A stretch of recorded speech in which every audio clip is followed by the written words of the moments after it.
Hey everybody, welcome back to another edition of the Bulletproof Dental Practice Podcast. I'm here today with my co-host, Dr. Peter Boulden, and our good friend for part two, Jairek Robbins.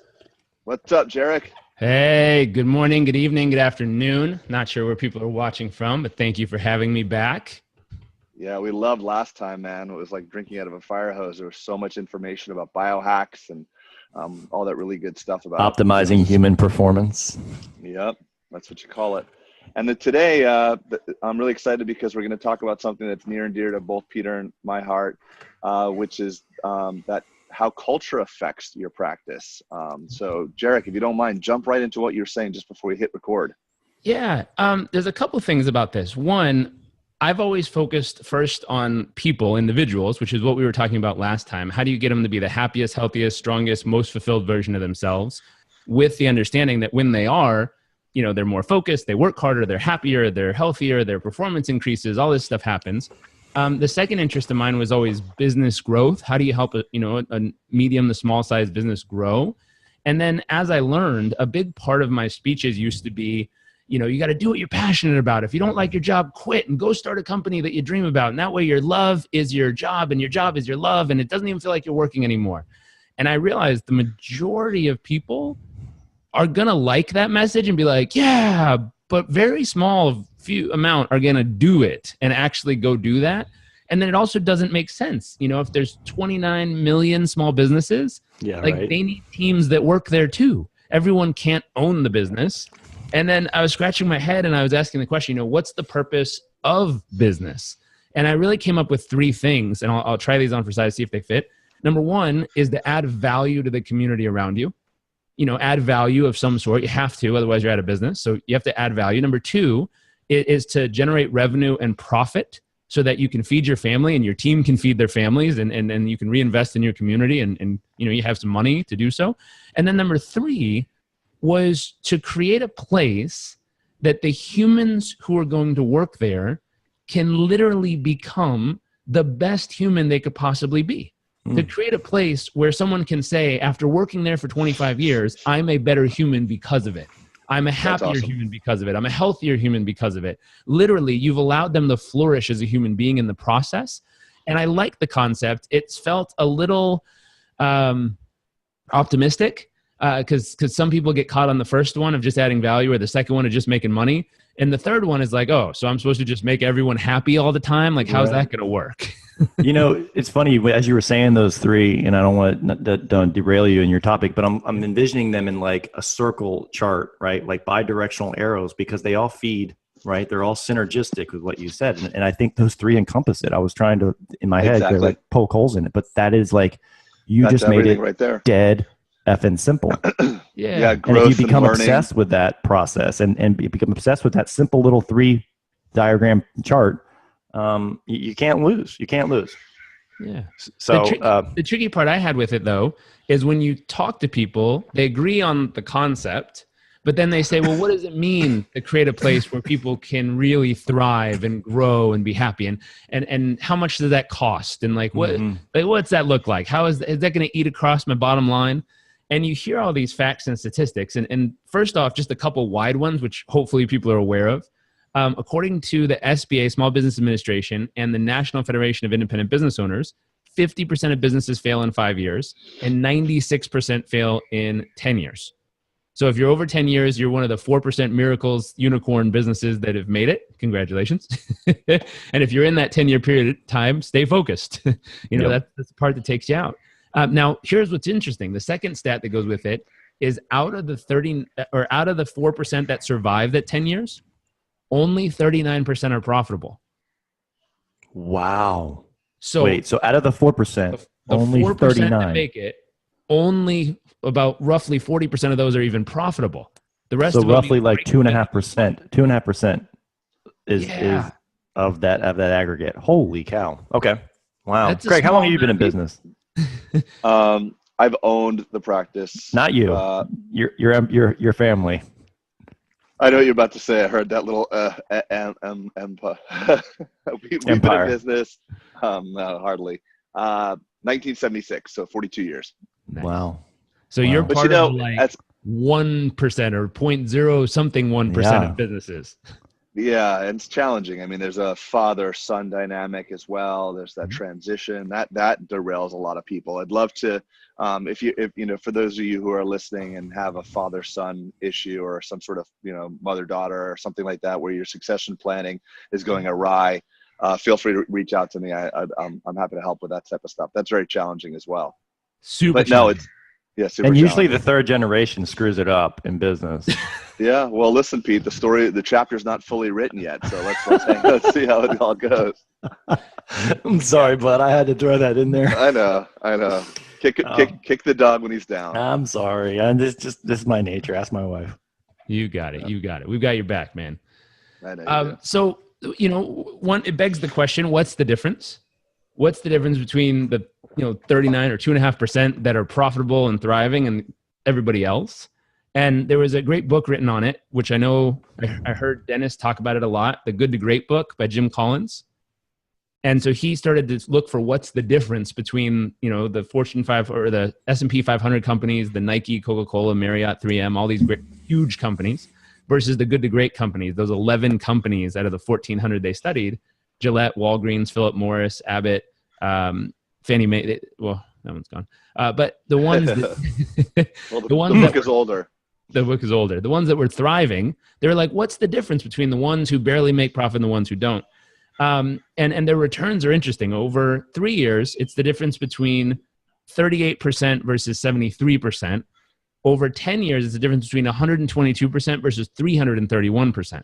And so it's like, oh my gosh. And there was a huge movement of everyone trying to become a good to great company, which is awesome. It's better. So it's almost a couple hundred points higher as far as growth over a 10-year span. But what's interesting, there's a newer book written probably in the last 6 years, I think, and they discovered something called Firms of Endearment. And what's wild is in that same 10-year chunk, the S&P 500 grew 122%. So we'll just mark that, 122. Over what time period, Jairek? So 10 years. Okay, 10 years. So here, 10 years, I'll do a visual. I apologize. So we got 122%, right? 122. For the S&P 500, okay. For the which is also the iconic companies of, you know, that's a big deal. Yeah, that's those are 500 huge companies, isn't it? Yeah. And they're circulating out, so companies are dropping off and companies are going on. So it's the top 500 is awesome. Then we have 331% for the good to great. Which basically good to great is focused on meaning versus making money. Is that a general? What would define though? I mean, S&P obviously we know because it's a metric that you can measure. What defines a good to great company? Oh, I knew this. Craig, it's on you. It was companies that actually focus on meaning versus making money. Companies that didn't have these iconic external CEOs, but more likely to promote from within, strong mobility for people to rise through the ranks, ethical. You know, it was the first echelon of like understanding business as something beyond just making. So essentially, people who adopted and lived by the Jim Collins book, right?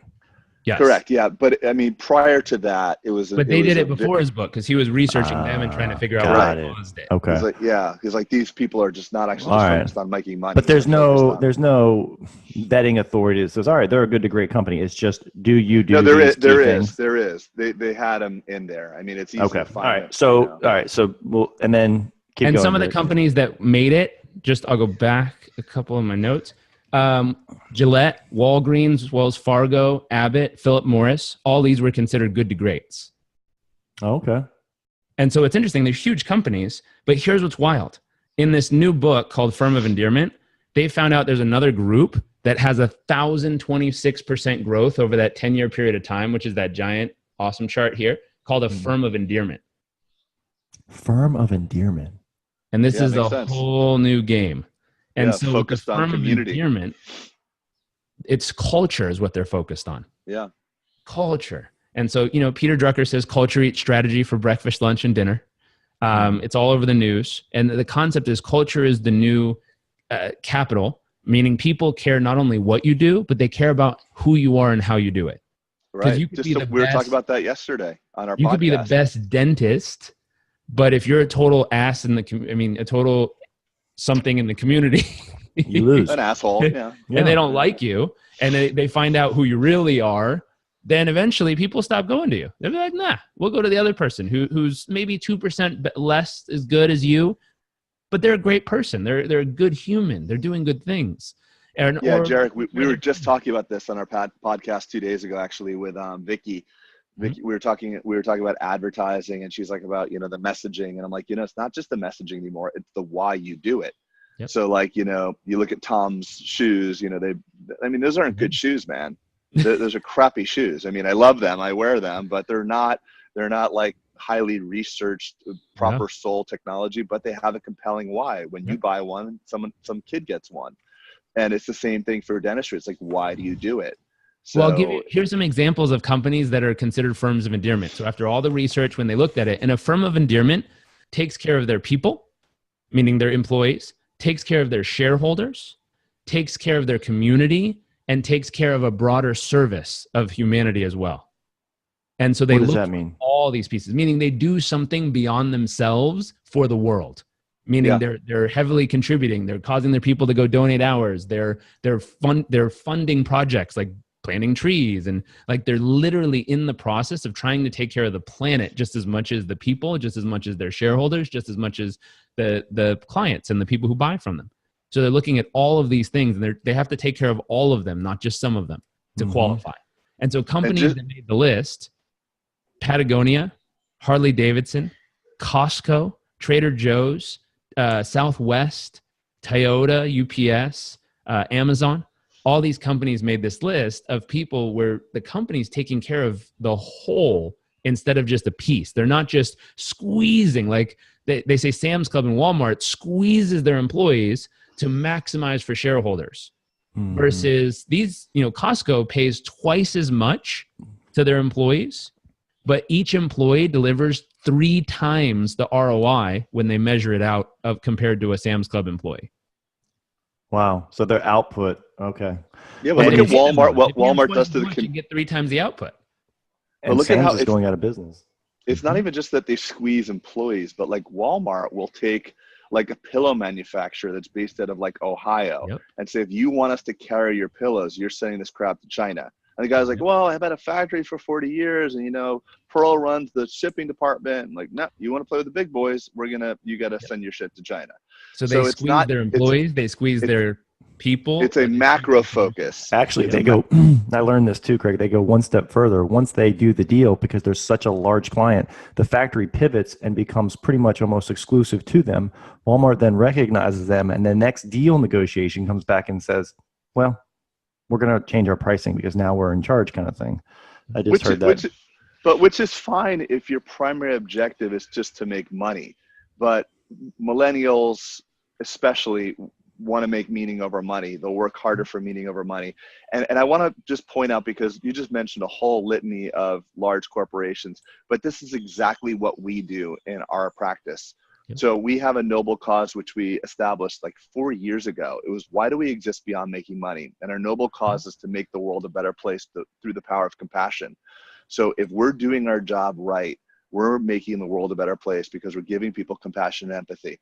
I know it sounds grandiose to say that, but as a dentist, you can shape people, and it's a very highly, people come to us, they're very scared. They're worried about what's going to happen. They might be, basically handicapped because they can't smile or chew. And we have the power to put, allay their fears and to change their lives. And Pete, you know that just as well as anybody with your cosmetic makeovers. I was at lunch or dinner with Pete in Atlanta and had a guy come over like, that's the best thing I ever did. And it was like selling me to go to Pete to get veneers. So, compassion and the skills that we provide, it's hard to do that at Costco, because Costco is really just selling a box of Kirkland cashews. We're changing people's lives. So I believe this firm of endearment stuff that you're mentioning is more aligned and adaptable to a healthcare profession like dentistry than Harley Davidson or Costco or any of those types of companies. Here's what's interesting. So they said, okay, wait a minute.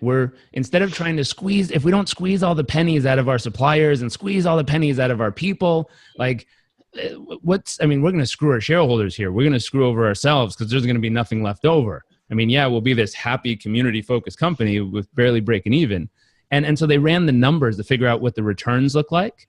And I'll show you the little chart. I was drawing it, but I got a picture of it on my phone here. Let me see if I can show this on the screen. This is what the actual returns look like over that 3 years, 5 years, and 10 years. And that giant line of growth on the side, is the firm of endearment. And so it was getting dark there. There you go. No, it looks good. I can see it. And so that giant growth was their returns. And it wasn't that much difference over 3 years. Over 5 years, it started to pull away. Over 10 years, it just stomps out these other players. And that was compared to the good to great companies and compared to the S&P 500, which is crazy. And so not only are they happier people, healthier people, people are loving working there. No one ever wants to leave. Like, the turnover goes down. Let me see if I can find a couple of stats that were really interesting. Lower turnover, higher productivity. The firm of endearment beat the non-firm of endearment competitors by large margins in revenue per employee. Costco earns, I said this one, twice as much as Walmart they pay twice as much as Walmart employees, but generate 3 times the revenue per employee when they do the measurements. Jordan's Furniture, they're a firm of endearment selling furniture, as interesting as this is. They generate $950 per square foot of sales compared to the average of $150 per square foot in an average furniture store. And they turn over their inventory 13 times a year compared to 1 or 2 times on average for most. And so they're taking care of their people. They're taking care of their community. They're taking care of everyone who's going, what's going on around them in the ecosystem as far as their suppliers, their people, their customers, the community, a service to the greater good. And in doing that, they're beating all the other companies too, which for some people makes sense. For me, it makes sense. But for people I've sat down with business owners, it doesn't always make sense. Because they're like, you want me to invest in what? And so here's the 10 tenets. I'll throw these out there. You said a couple of them. The 10 tenets of a firm of endearment. Number 1 is a culture of learning. So making it available to have your team constantly learning and growing as humans. So the goal is they become a better human by working there because they've learned something about themselves, something about their life, something about a new skill. They've learned, they've grown as a human. 2, a culture of trust. It was talking about how some of these companies, and this is just a wider piece, but they give they give employees more capacity to make things right with a customer. They trust them and say, hey, I'll give you the ability to have $200 anytime to make it right. You decide when it's right. Huge. And it's like they trust them. They don't have to fill out a form and fax it to corporate and wait 3 days to see what happens. And hopefully it goes good for the employee or the customer. Sorry about this, ma'am or sir. Like, no, they trust them. I want to touch, sorry, Jairek, I want to touch on that because I want to make it relevant because in Dennett, Pete and I are just kind of really quickly adapting this into how this works in our practices. Please. But I just want to basically tell that tenant alone how that could work in your practice. So you have a brand new hygienist, and this happened to me. This is an actual story. We always want the employees of our company, the team members, to be able to make it right for whoever it is. And if you have to talk to the office manager, the owner, you're going to be robotic. You're not going to turn your brain on. You're not going to think your way through a problem. And at that moment, because dentistry is it's a service industry. We're not making something. You can't quality control it and pull it out of the assembly line. So you've got to tell your people that they have to be able to think on their feet to make it right for the patient. So the other day I had a new hygienist in and a patient was upset because they didn't realize that the fluoride treatment cost like $20 or actually $37. It's always the fluoride, dude. It's always the fluoride. So they're having this, basically an argument because the hygienist feels like she's going to get in trouble if she thinks on her feet and tries to make it right. So I pull her aside. I'm like, her name's Mercedes. I'm like, Mercedes, what would you do if this was your business? What would you do if you were if this was your business? She's like, of course, I would not charge them the fluoride. I'm like, so why would you not do it here? Well, I just didn't know we are allowed to do that. I'm like, well, yes. And I talked to her. I'm like, I need you thinking, I need you making it right. I don't care about making the revenue. I care about making the experience good.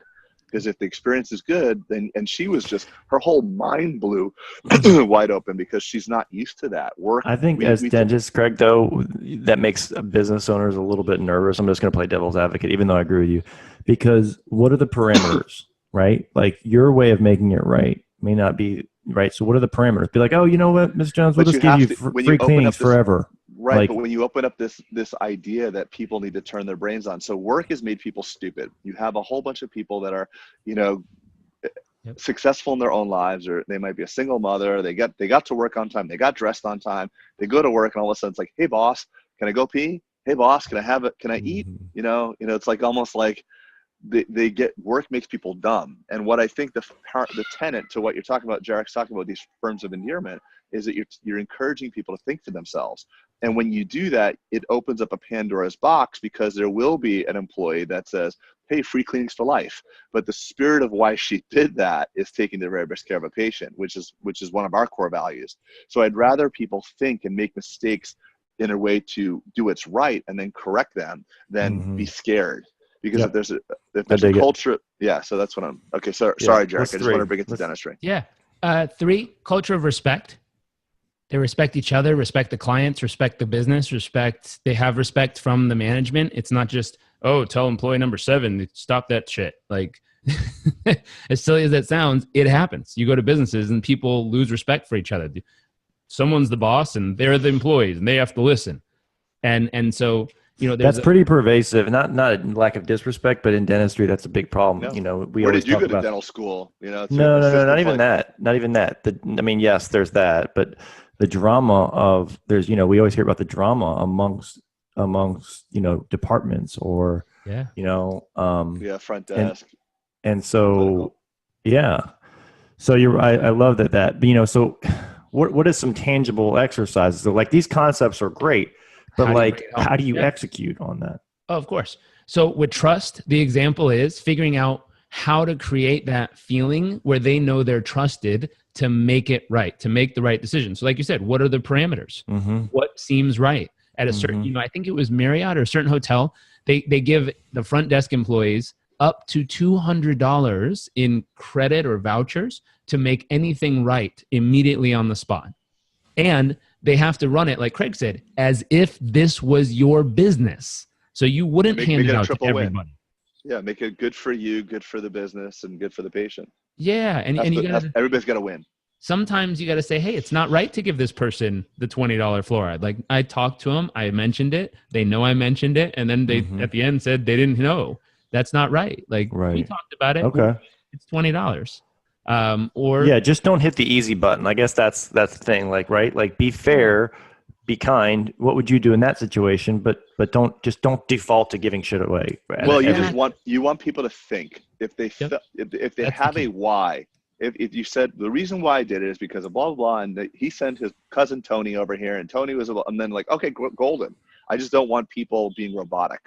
Yep. And so that goes back to the first one, learning, meaning you guys are having learning days and training days of thinking days where, you take time every so often, you bring people aside for a few hours and you think through this stuff and you learn about it. And there is, I think it's Toyota. They have something called Iugawa. I can't say the name right, but they have this time where they get together. And isn't that spicy sea urchin, Iugawa? No, with soy paper? Sorry. Hold on. Let me see if I can find it. I'll get you the right name real quick. I know they have Kaizen. It's not Kaizen. It's one. So here's what the book looks like if y'all want to grab a copy. Show it one more time. Sorry. So here's the book. Forms of Endearment. Okay. I'm excited about this one. Yeah, it's I just mailed it to my dad for his company. It's amazing. Such validation because these principles I put in a while ago, years ago. Yeah. But they're hard. It's hard to do. Finally backs it up. Which is awesome. That's going to be your next book, Craig. Practices of Endearment. So let's see. Let me find trust real quick. Your next book. So here's some of the manifestations in a culture. So authenticity, say what you mean and mean what you say, versus traditional companies rely on spin control.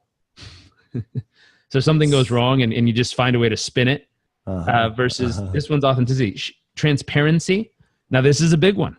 Some of these companies, so New Balance and Patagonia, they share everything that's going on in the financials of the company with the whole team. So the whole team knows how they're doing and if they're on track or off track hitting the goal.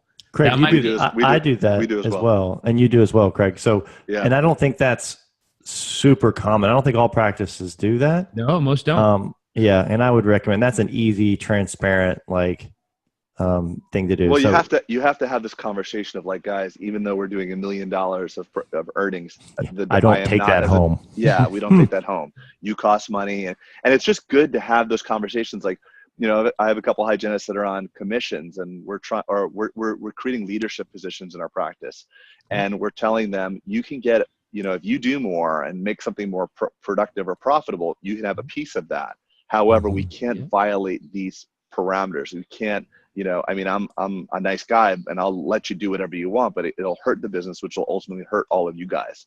So it just encourages everybody to be a stakeholder, think like a business owner. So going back to thinking, here's an interesting one. It was Honda, and it's called WAI, W-A-I, Gaia, G-A-Y-A, and through which rank is put aside so that problem solutions can be freely offered by staff at all levels in the meeting. So it's a meeting that's called Rank is Gone, and it's everyone's idea counts. Everyone throw in an idea of how to solve this. Super important, by the way, super important, because the problem happens at the periphery. Yep. So if you imagine like a typical org chart of like CEO, vice president, the problem is at an organization is kind of like an amoeba, and the outer edge is where it's interacting with the world. So like the fluoride breakdown is happening at the line level, like, hygienist systems. The tentacles, the tentacles. That's where the breakdown is. Yeah. And it will never get all the way back to the nucleus of the cell. And the nucleus is somewhat removed for problem solving. So why we don't have a problem like that. Yeah, that's great. I love that. Okay. So moving forward, culture of caring, culture of... What number are we on? I think we're on 3. Okay. How about this? I'll run through them real quick just to get the high level, and then we'll dive in and I'll give you some examples of different ones. All right. So number 1 was a culture of learning. Number 2 is a culture of trust. Number 3 is a culture of respect, respecting each other, respecting the whole team, the clients, the community. Culture of interdependency, where they know you depend on them and they depend on you. It's not like I could replace you any day of the week. No, we depend on each other. I need you to be here and you need me to be here. Like we're counting on each other. Culture of caring about people, the business, the clients, the community. Culture of integrity, say what you say and do what you say, versus that spin culture we talked about. So culture of fun, be childlike, not childish is the phrase. Childlike, big eyes of wonder and being there, not childish, but childlike. Culture of transparency, we talked about showing the financials, showing what's really going on, and so they know what's happening. Culture of belonging and oneness. That one's bringing people together, having other things that bring them together besides just the job they have to do, where they're invited to be a part of if they like. Culture of loyalty, where you're loyal to them, they're loyal to you. And you all don't. So those are the 10 tenets. Mutual loyalty. Here's one. So from Southwest, Herb Kelleher, the CEO of Southwest, he said, we could have furloughed at various times and been more profitable, but that's short-sighted. You want to show your people that you value them and you're not going to hurt them just to get a little more money in the short term. Right. That was an exact quote. Well, look, we're talking about community because I love this, and this is from Chuck Blakeman, who I lectured with quite a bit. And Chuck Blakeman wrote a couple books, and one of his fundamental tenets is that it's all about community. A group of it used to be team, and when you talk about Good to Great era, it was all about team, a group of people organized around a task. Yep. And now it's all about community, which is a group of people organized around a relationship. And families don't furlough each other. Like if you have a limited amount of food and you have 10 people in your family, you all eat less food. And iconic cultural companies have gone to people and said, hey, we don't want to lay off 15% of our people. Is everybody okay taking a 4% pay cut or a 3% pay cut for 6 months, and we'll pull together and we'll get through this? I mean, that builds massive value. So that could be done as well. If you have the dental practice that's going through some challenges, don't instead of laying people off, have that conversation where it's like, hey, can everybody just I'll take no salary. I'll take $1 this year, and would you guys be willing to take 5% less for 3 months or 4 months and see how it could work if we could pull it all together rather than get rid of one of our family members? I think that messaging is so strong. Yep. I think the other part that happens again, right about now, people are thinking, well, wait a minute, what happens financially? Like, where does it go? Now that's where you got to come back to that concept of this is what happens over 10 years. Like the 10-year gap here, it's the difference between 122% growth, 331% growth, or 1,026% growth. Like that's what these companies are doing. When they're doing these 10 tenets, when they're taking care of, the customers, the employees, society, if they're public partners and investors, if they're taking care of all of this and they're really thinking in this whole-minded concept, the first 3 years doesn't make a huge difference. 5 years, it starts to pull apart. 10 years, it's a different universe of return and growth. I think it was an 8-to-1 ratio, the firm of endearment versus the good to greats. And I love how it's all wrapped together as shareholder, employee, community, because in actuality, if you have a wildly profitable company that's treating the employees really well, making shit tons of money and destroying the community, that sucks. That sucks. It's not aligned. Or if it's doing really good things for the community and making tons of money and abusing its employees, that sucks too. Yep. So all these concepts that used to be around where these companies like Dow Chemical, and I mean, we have a litany of companies that we could just mention that made tons of money and abused everybody. I'll throw one out there that sucks because I like their stuff. It's the difference between Nike and New Balance. Yeah.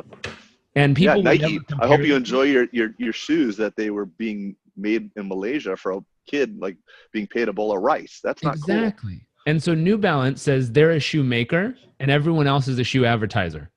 And it's true because they don't make their shoes. They outsource their shoes, then they just advertise the tar out of them in a way. Now, if you look at what's interesting, the values of these companies have also changed. And so values is an interesting kind of next topic. The values of the companies have changed because Nike, it's always to be the best. And they're number one. They've been the best for decades and they'll continue to be because that's their whole concept, be the best.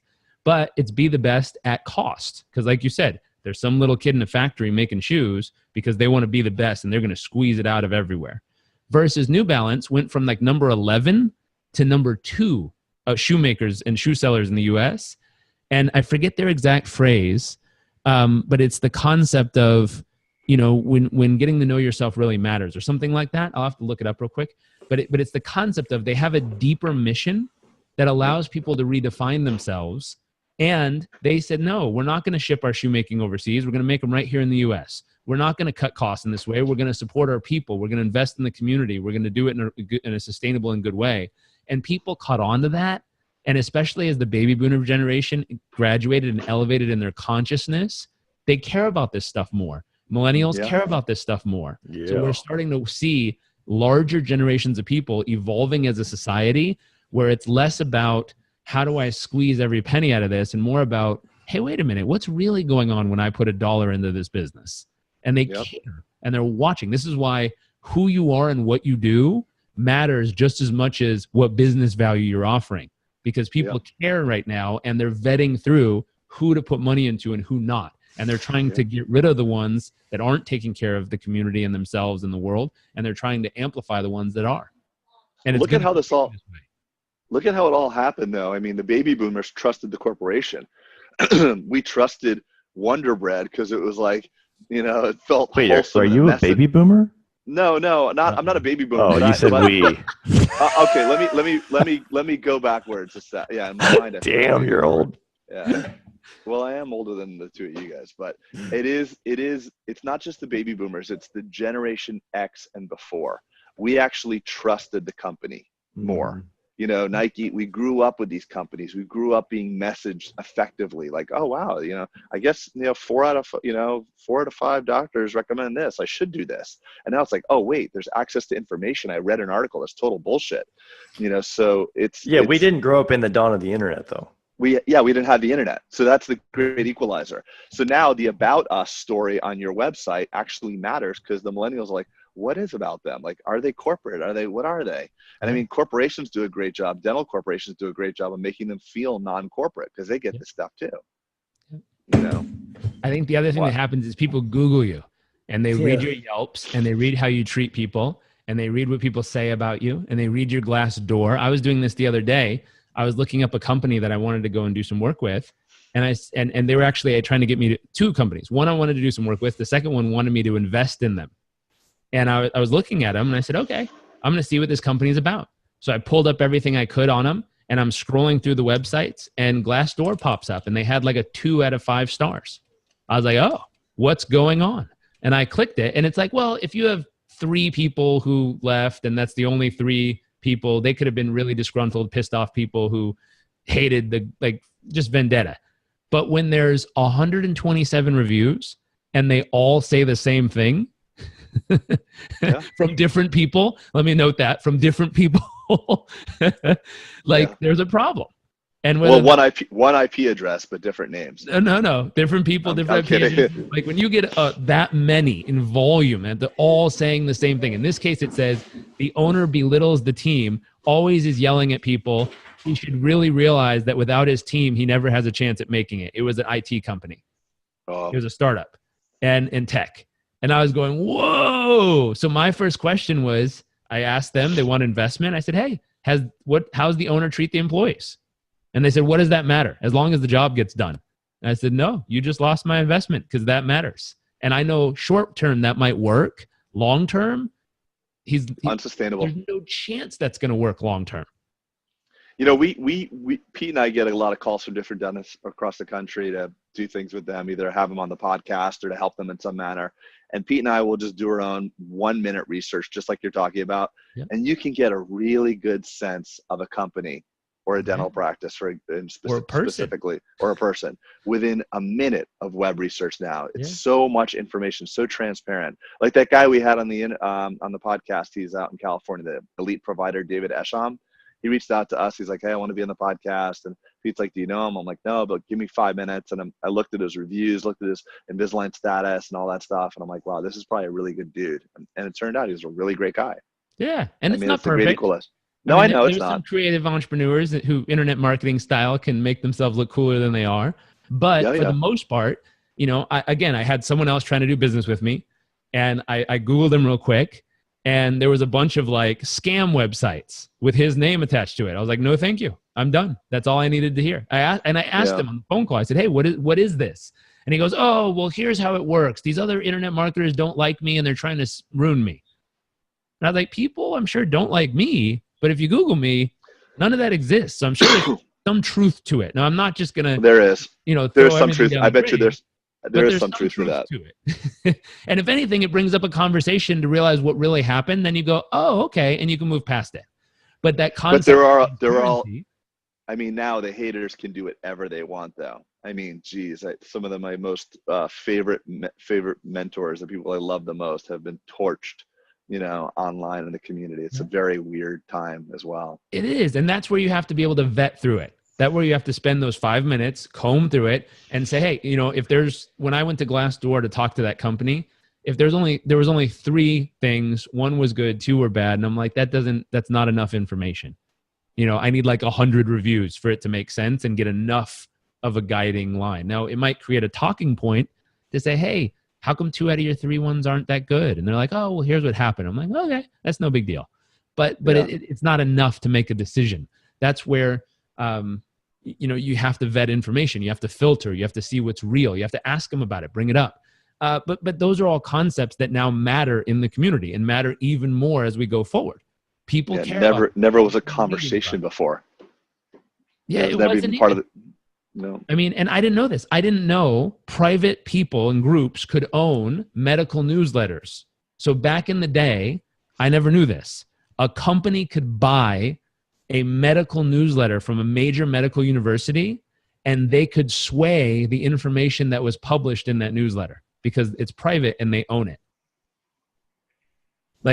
That was a thing. So back in the day, if all we had to read was the medical publication and newsletter, we think it's coming straight from the university and straight from the researcher without realizing it's being swayed by whoever owns that publication.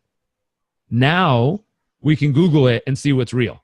And we still have to vet information, but it's a different time. People are calling BS on this stuff and being like, I don't think that's true, and here's why. And they're starting to vet information and pull out more and more information to figure out what's really true. The good news is medical universities have also pulled back on that because they learned it was a problem when a very large other company owns the publishing rights and can sway what's being said or not said in your medical university newsletter. That's not a good thing. Yeah. And so these things coming back to where we were, this is all part of this day and age. And so the concept comes two things. One, how do you, get these 10 tenets into your culture? Like you said, these are kind of high level, but how do you make them tangible? And we've talked about a lot of stuff like culture of learning, create a digital library or subscribe to a SoundCloud channel that has all kinds of audiobooks that people can listen to and learn about. Do a book of the month club, like come up with topics that would be important specifically to learn about dentistry or their position or how to be a happier, healthier, stronger human, and dive in together and learn stuff and practice it and, share information, read books like Book of Endearment together and figure out as a team, how do we bring more of this into our practice? And everyone's involved, not just, leadership says we're going to roll something out and here we go. And so create a culture where people are thriving and learning new stuff and they're bringing stuff to the table and they're invited. That if your receptionist just read something great that might help the practice and she brings it up in the next meeting, you guys go, wow, that's great. Yeah, please pass it over. I'd love to learn more. Instead of, oh, thanks, but no thanks. Like, yeah, because you're the receptionist. We're talking about engagement here too. That's the buzzword, engagement. It's just people actually having their brains turned on while they're working. That's basically it. I know it's a buzzword now, how to get it more engagement. And in dentistry, I don't know if this is kind of rolls across all different companies, but in dentistry in particular, the highest item on our P&L, the largest expense by far is your team, your employment costs. Upwards of, if you're doing it great, it's 25%. There's not a single other line item that should be that high. So, having an engaged team, a team that's actually thinking is huge. And I just wanted to, kind of bring that parallel to dentistry. Let me throw this out there too, because you said values, which is really important. And if excuse my iceberg here, but if we look at an iceberg and we see what's below the water and above the water, what's above the water when it comes to values in an organization is all the stuff we write on the wall and tell each other. Care about the community, caring, loving, be a good person, work hard, do all this good stuff. That's what we write on the wall and tell each other. What's down here under the surface is called how things really go on around. Because I go to a lot of businesses and talk to a lot of people. And what's funny is you look at the poster on the wall and it's like, community first, employees matter. Yeah, the crew boat all rowing together, the eagle flying, teamwork, excellence. Which we need to replace those because those are getting old. But talk about Amanda's. Yeah, Amanda's poster. We're working on it. We're working on that side too. But what's interesting is getting the heartbeat of saying, hey, wait a minute. What's going on under the surface? How are things really done around here? How do people actually communicate with each other? What does it sound like when a disagreement happens from team member to team member? Are people actually sharing information from department to department? Are they working together? Are they, the thought of wanting it to be there is one thing, but then the second thought of how do you get the real pulse? And that's something we've been fascinated about, figuring out how do you get that real pulse? Because if you can get the real pulse on what's really going on within the environment, all of a sudden in that moment, now you can start to figure out where the adjustments are needed, where things are in alignment with those 10 key tenets of affirmation and endearment, and where things are out of alignment. And it's like, oh, snap. It doesn't mean it's bad or wrong. It just means it's out of alignment. Like, we want loyalty, but if we look at how Department A treats Department B, there's no loyalty. Like, they throw each other under the bus if they can. It's happened 5 times this year. Oh, shoot. We need to come up how to incentivize loyalty within this culture over here. Yeah. Like, how do we help cheer them on? How do we help make that a thing? Maybe a token system or a ticket system. It's silly. As humans, we'll do so much for a freaking irrelevant token. But the concept go ahead. Yeah, I wanted to bring that to something relevant. Like we have the SDG Spodak Dental Group bucks. We all have $50 every month, and they can't be redeemed for cash. They can only be redeemed for experiences. Yeah. And we give them out for people living out our core values, which are like pursue growth and learning, be an authentic leader, those types of things. And we hand them out to each other and celebrate it in the morning when you get that token of appreciation. But I think the one thing you can always hear when there's a divisive culture by one single word that's used, it's they.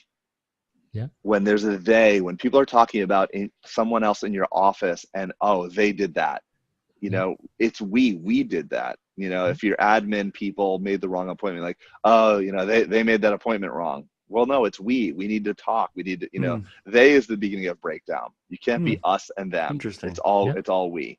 And the whenever you hear it, there's a problem. Exactly. And I'll piggyback on that. If you guys were playing football and the linemen, weren't working with the quarterback, and they said, well, screw the quarterback, we're just going to let him have it this time. They step out of the way, and a 300-pound defensive lineman comes right up the middle and beats him to the pulp. That will never win a game. Yeah. And for some reason, offices work like that. It's silo mentality where one group knows information and they make decisions, and the other group has to just deal with it because it's already done. Too bad. And that's lack of transparency. That's lack of communication. And so figuring out, like you said, the Spodak bucks, how do you give them a way to incentivize and hopefully each other?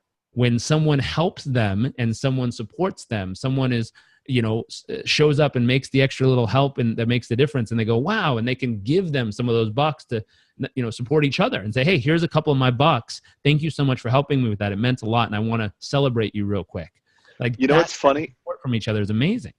What's funny? I just remembered one of the tenets of good to great is the rugged individualist. So exactly. So when you're a rugged individualist, the John Wayne, Lee Iacocca, these larger than life Stephen Jobs, yep. that starts the process of siloing information and fear and all that stuff, because you have this iconic leader that comes up with all the ideas. He makes people stupid around him. Yep. So, the culture that you're talking about, where people are free to exchange ideas, is not a singular siloed leader. Exactly. It's shared leadership. It's shared information. And that was one of the good to great things I remembered. It was always the good to great companies had leaders that were a little less, they didn't cause power vacuums when they left. Yeah. They also, the other thing that they were able to rate this on is they would look at the newsletter, and they would look at the yearly magazine that came out from the company if they were big enough. And what they found was, depending on the size of the picture of the CEO or owner, showed them how much of this occurred. Because when it was a giant picture of the boss and a big old quote, they were in trouble. The bigger the picture of the boss, the more in trouble the company was. That's literally the ratio they found when they did the research and analyzed the types of companies in this category. And what they found was, when the boss just had a little tiny picture and the team had a huge picture, the company was doing great, because it was focused on supporting the team, taking care of the team, taking care of the community. It wasn't focused on how incredible the leader is and how big their ego could be in this year's newsletter. And so they found that was an easy tell just by looking at the company's yearly newsletter or yearly magazine update. It was an easy tell at how the company is really structured. Was it the team, or was it the leader that was out front and everyone was praising and excited about? And the more team involvement, the faster and bigger the company grew. That's awesome. Such validation. Yeah. For the stuff we talk about. Hopefully all this stuff is useful. I mean, these are things that my wife and I have been studying. And we're trying to figure out, a big thing we're focused on is we were trying to research, how do you figure out this in a tangible way? And we ran across recently, we just spent 2 weeks getting certified in this freaking tool. It's just a measurement tool created by Ernst & Young, and it helps with a 15-minute survey get this into metrics. So like this right here, not this, like this is already on the wall, but the stuff how it really goes on, it helps capture in a quick survey everything that's going on below the surface. And it's pretty remarkable. We've had a lot of fun learning about this, and it's so fascinating looking at the different companies and how they all do. And some are doing great, and some look like they're doing great, but have giant pictures of their leaders out front. And then you survey how it's really going on, and no one wants to put their name on the survey, so it's anonymous. Yeah. But then you get real feedback of what the culture is really like, and you go, oh shoot, it's not as happy as it seems. We need to make a couple adjustments there. Good stuff. But it's fun, and that's been that's that third category of optimizing the human, trying to grow the business. But then how do you create a space? And going back to where I was at the beginning, how do you create a space where it's an environment that they can really thrive as a human? Because if I can't convince everyone to quit and go live their dream life, then at least I can help the business create a space where, and you can help, and Craig can help, and all the business owners and dentist practice owners who are listening, like they can help create a space where people can really thrive. Love it. I love it. I love it. I love this topic. I could go on and on for about this. This is Pete, if your last time that optimizing human performance is your wheelhouse, this is definitely mine. This is cool stuff. I love it. I thought it might be interesting. That was awesome, Jairek. Thank you. I'm gonna have to re-listen to it just so I go over those principles again, or I'll get the book. Yeah. But so how do we get involved? I know now you're certified, so obviously for selfish reasons, I want to do it for myself. But how does the other people? I know how to get in touch with you pretty readily. How do we get our listeners involved in this for you? If they want to do an assessment, like we were talking about, it shows you three things. It's 10, 15-minute assessment. You send it out to your team. They fill it out online. It's anonymous. It shows them, it has a dot plot where they pick the 10 values that matter to them most. And so you get to know who the individuals are in your company as a group, and it shows you what's most important value-wise to the individuals. It then shows a second dot plot of how the company views their current culture. So how the team views the culture of the current company. And then the third one says how they believe it needs to be a high-performance, high-profit culture. And so the team will tell you what they need most to be at their best and to really qualify for that high performance, high profit. So we created a little landing page if people are interested in this stuff. It's just JarekRobbins.com/culture. And we don't do the trainings on all this stuff. Go get the book Firm of Endearment and all these other ones. Like we don't train on that jazz. We just help the measurement process of it to figure out what's really going on. And our thought is if we can give you a pulse on what's real, as the leadership or management of the company, you guys can start making adjustments based on these types of tenets and all the stuff you guys already do to just keep it thriving.